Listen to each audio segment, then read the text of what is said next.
မင်္ဂလာပါကလေးတို့ရေနော်အခုခေါ်သားလေးရလေဘန်ကောက်မှာရောက်နေတဲ့သူလည်းရှောင်းလို့ရတယ်လို့မြန်မာအနေနဲ့ရှောင်းလို့ရပါတယ်နော်တခုတည်းခိုက်ကော့နော်မိန်းကလေးတီးတန်ပေါ့နော်သူကတော့အန်ဒရီအောင်တခုတည်းခိုက်ကော့အောင်လက်မှတ်နော်အဲ့ဒါတခုနောက်တစ်ခုကကြတော့စားတောက်ဆိုင်ယောက်ျားလေးပေါ့နော်ယောက်ျားလေးစားတောက်ဆိုင်သူကအန်ဒရီအောင်တခုတည်းစားတောက်ဆိုင်အောင်လက်မှတ်အဲ့ဒါကလည်းဘန်ကောက်မှာရှိသေးရှောက်လို့ရတယ်မြန်မာအနေနဲ့ရှောက်လို့ရတယ်နော်ပြီးသွားရင်စားတောက်ကုန်လည်းခေါ်တယ်စားတောက်ကုန်ကယောက်ျားလေးရောမိန်းကလေးရောပေါ့နော်ယောက်ျားလေးခေါ်တာတက်တက်မိန်းကလေးခေါ်တာတက်တက်နော်အဲ့တော့ပြီးသွားရင်ယောက်ျားလေးခေါ်တာကလေနောက်ထပ်အမြဲတမ်းခေါ်တာတစ်ခုရှိအဲ့ဒါဘာလဲဆိုရင်အကျွေးစနစ် training အဲ့ဒါကဘာလဲဆိုရင်အသက်34နှစ်ပြည့်ပြီးတော့9လကနေ38နှစ်အတွင်းတော့ရှောင်းမဲ့သူတွေကလေနော်အလုံးလဲလိုချင်တယ်ဂျပန်လဲသွားချင်တယ်ကျွေးစနစ်နဲ့လဲသွားချင်တယ်ဒါ TikTok မှာတင်ထားတယ်ဒီ3မိနစ်လောက်အချိန်ပေးနားမထောင်ကြအောင်သိလားလာမေးတယ်ကိုလည်းစိတ်မရှိဘူးတစ်ခါလေးကြာရင်သိလားနော်စိတ်ရှဲရှင်ကြရင်ပြောပြတယ်စိတ်မရခါကြတယ်မပြောပြတော့ဘူးနော်အဲ့တော့သွားချင်တယ်ဆိုရင်လှုပ်လို့ချင်တယ်ဆိုဒီ3မိနစ်လေးတော့အချိန်ပေးနားထောင်ပြီးပါလို့တောင်းဆိုပါတယ်နော်တောင်းလင်းတောင်းမှန်ပါတယ်သိလားနော်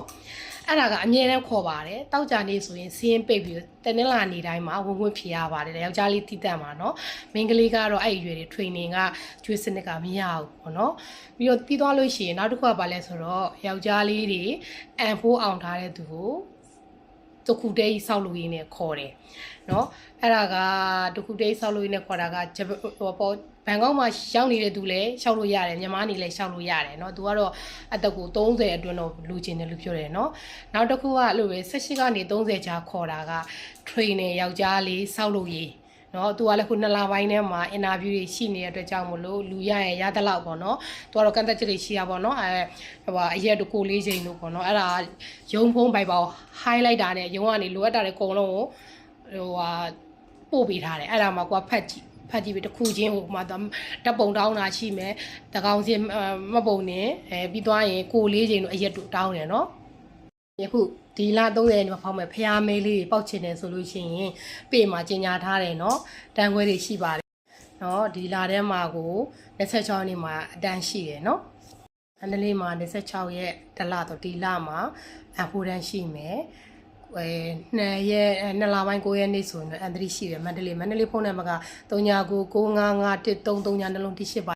မကွေးကတော့2ရက်2လမှာအဖိုက်ရှိပါမယ်ဖုန်းနံပါတ်က2546393335ပါအရန်ကုန်းမှာကနော်9ရက်နေ့မှာစားတော့ကုန်ရှိမယ်9ရက်နေ့မှာအဖိုးနဲ့အန်ဒရီရှိပါမယ်ရှင့်သူ့ရဲ့ဖုန်းနံပါတ်က93385335တောင်းလာမှာလည်း2ရက်နေ့ကစာပြီးတန်းခွဲတွေရှိရယ်နော်54